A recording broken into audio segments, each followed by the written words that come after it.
The moment Sivara walked into the human sector of Waystation Keleth, her secondary eyelids slammed shut, and her scent glands did something she had never, in 32 years of living, experienced before. She stopped walking. This was not ideal. She was in the middle of a corridor. A human in orange coveralls nearly walked into her, said something that the translation node on her collar rendered as, "Whoa, sorry," and stepped around her with an ease that suggested this was not the strangest thing that had happened to them today. Sivara watched them go. Her secondary eyelids stayed closed. Her scent glands, which had been entirely quiet and professional her entire adult life, which she had frankly forgotten she possessed, were producing the faint, warm resin smell her species associated with hearth spaces and winter dens. In the middle of a corridor, on a way station, surrounded by humans, she forced the eyelids open through sheer diplomatic will and kept walking. The message she was delivering was routine, a scheduling adjustment for the Joint Resource Committee, which met every third 10-day and accomplished approximately nothing, while generating impressive documentation of the fact that it had tried. Her supervisor, Attaché Senior Voreth, had handed her the data chip with the mild expression of someone assigning her busy work, which it was. The human representative, a doctor, Ren, was apparently easy to locate because they spent most of their time in the station's botanical bay, which was Sivara checked her notes 3 corridors down and to the left. Her scent glands pulsed again. Just slightly, just enough. She stopped again, this time against a wall, and pressed 2 fingers to the gland ridge along her jaw. Warm. The resin smell was definitely stronger here than it had been at the entrance to the sector. This was deeply concerning. This was the sort of thing that happened in old stories and fertility humor, and one very embarrassing medical case her professor had described in xenobiology as an example of what could theoretically go wrong during extended interspecies contact. The deepening was not a thing that happened. Not really. Not to anyone she knew. She made herself keep walking. The botanical bay smelled like green things and damp soil, and something faintly sweet that she could not identify. Every surface that wasn't a grow shelf was covered in equipment, and every piece of equipment had at least one plant growing on it, or next to it, or, in one case, apparently through it. The lighting was warm and slightly amber, and very much not regulation station white, which meant someone had gone to considerable trouble to install it specifically. The human was at the back of the room, speaking to a small brown plant in a cracked red pot. Sivara watched this for a moment. The translation node worked better with directed speech, and there was a wall between her and the human. But she caught fragments. Something about just a little more. And, "I know it's been hard, and I'm not giving up on you." She stepped around the wall of shelving. "Dr. Ren?" The human turned. They were shorter than the humans she'd seen in the corridor, with close-cropped hair and the particular kind of expression that meant they had been concentrating very hard on something and were now recalibrating. Their hands were dark with soil. One of them was holding a small implement she didn't recognize. "That's me," the human said. "Sorry. Are you with the Veth delegation?" Attaché Sivara. "I have a scheduling update from Attaché Senior Voreth." She held out the data chip. The human took it with their clean hand, looked at it, and then looked back up at her with an expression she couldn't quite parse. Open, somehow. Warm in a way that reminded her of the amber lighting. "Have you been in here before?" "The botanical bay?" "No. Do you want to look around? I'm not going anywhere for a while." They gestured at the cracked pot and its suffering occupant. "I'm in the middle of something." Sivara's secondary eyelids twitched. "I should return to my sector," she said. "Of course," the human said, without any sign of offense. They pocketed the data chip and turned back to the plant. "Thanks for bringing this over." Sivara left. She made it 4 corridors before she stopped in a maintenance alcove and stood very still for several minutes. Then she accessed the Veth Cultural and Biological Archive on her personal unit. The entry she was looking for took 3 search attempts, because she kept rewriting the search terms trying to find something that would return a result that was not what she suspected. There was not a result that was not what she suspected. The deepening. A neurobiological response, documented in pre-contact Veth history, now extremely rare due to the stability of modern Veth social structures, triggered by exposure to a mind that the body's assessment architecture identifies as. And here, the archive's language became notably more careful. Compatible in ways that transcend species or genetic relation. Not a reproductive response. The Veth were precise on this point, almost insistently so. Not attraction in the conventional sense.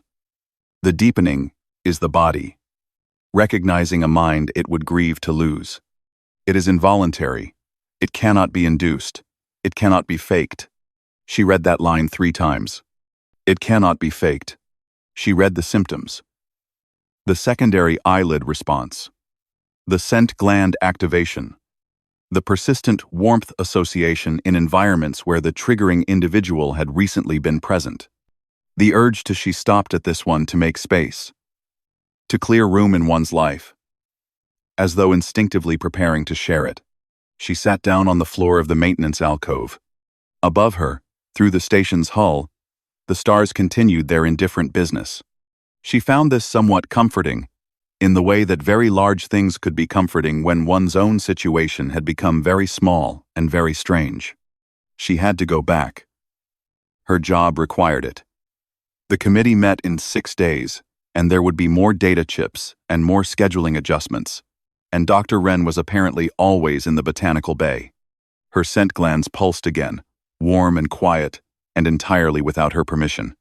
She put her personal unit away and stood up and went back to her sector, and she did not think about amber lighting or brown plants in cracked red pots, or at least she tried not to, which was not quite the same thing.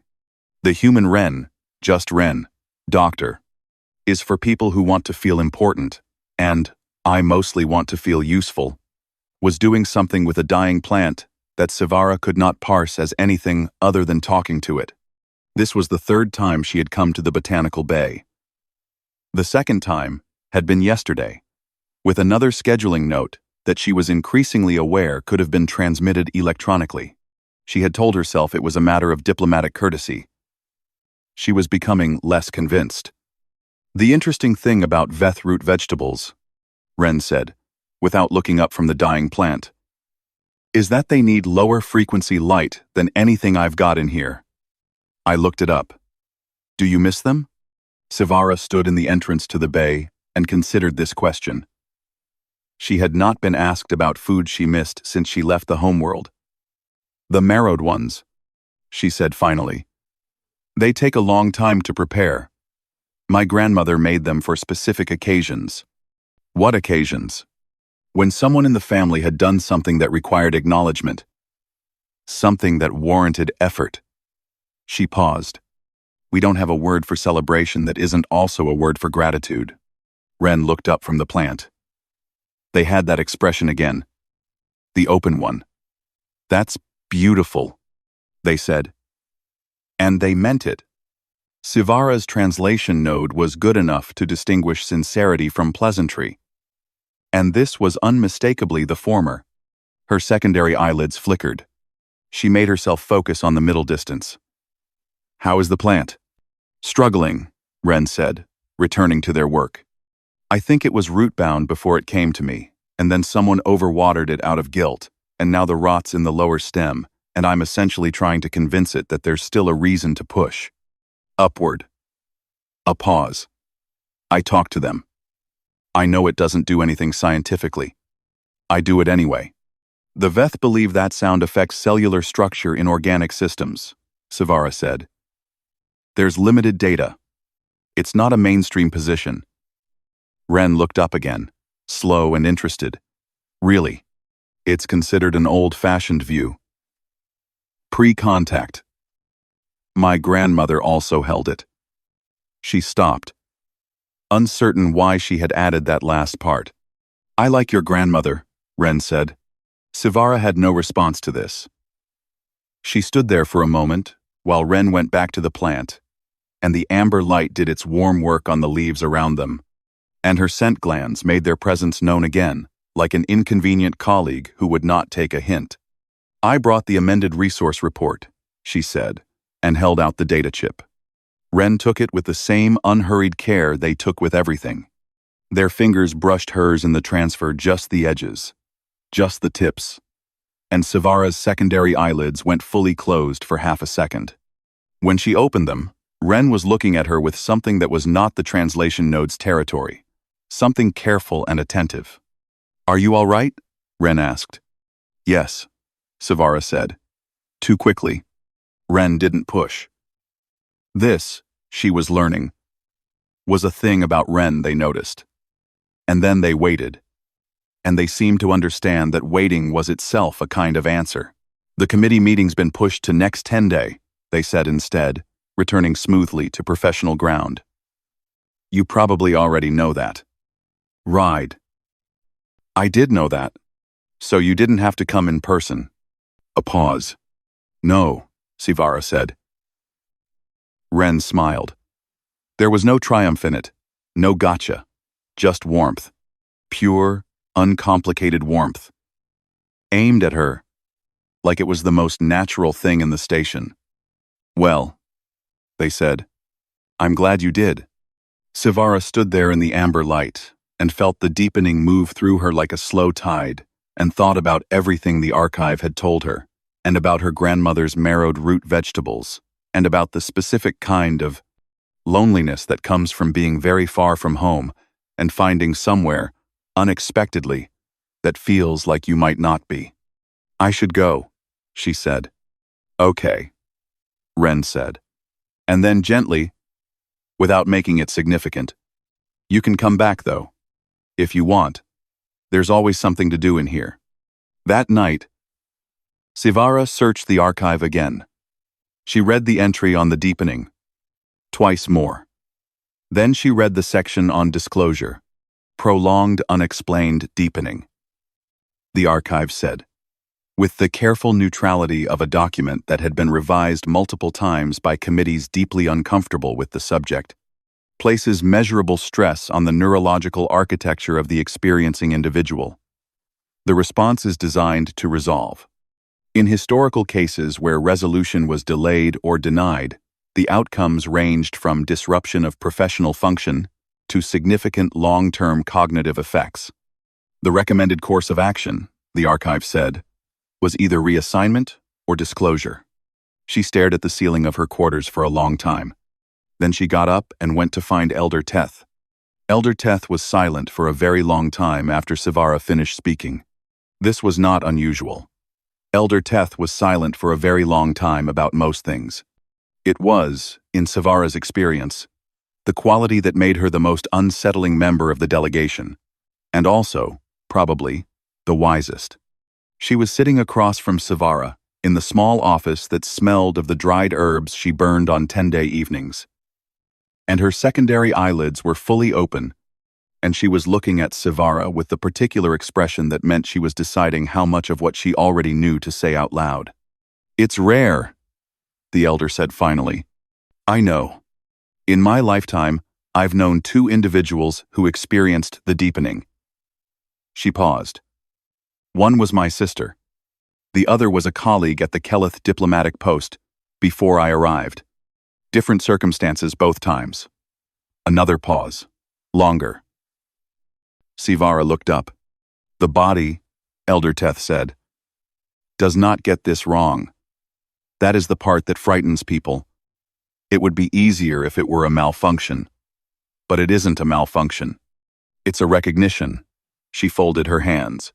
"You said the individual is a botanical technician." "Yes. And you describe them as you use the word open.